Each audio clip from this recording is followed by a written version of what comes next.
కాంగ్రెస్ ప్రభుత్వం 10 నెలల్లో 31,000 ఉద్యోగాలు ఇచ్చామనటం పచ్చి అబద్ధమని సీఎం రేవంత్ రెడ్డి అబద్ధాలకు బ్రాండ్ అంబాసిడర్ గా మారారన్న బీఆర్ఎస్ మాజీ ఎమ్మెల్యే బాల్కసుమన్ వ్యాఖ్యలకు కాంగ్రెస్ ఎమ్మెల్యే మేడిపల్లి సత్యం కౌంటర్ ఇచ్చారు. ఈ 10 నెలల్లో 31,000 పైచీలకు ఉద్యోగాలు మేము ఇచ్చినామని చెప్పి ఆయన మాట్లాడతాడు. ఇక దాన్ని మించినటువంటి మోసము అబద్ధము ఇంకోటి లేదు.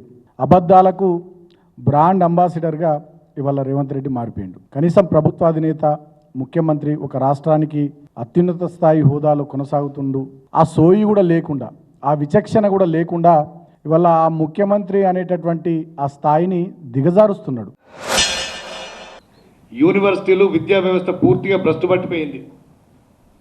కనీసం 10 సంవత్సరాలు ఒకసారి ఎమ్మెల్యేగా ఒకసారి ఎంపీగా ఉండి కూడా ప్రభుత్వాన్ని ఆ రోజు ప్రశ్నించలేనటువంటి చేతగాని దద్దమ్మ బానిస సుమన్ ఇవాళ వాళ్ళు రాసిన అబద్ధాల స్క్రిప్టు ఇలా తెలంగాణ భవన్లో చదువుతున్నాడు. కనీసం సిగ్గు ఉండాలి కొంచెమైనా.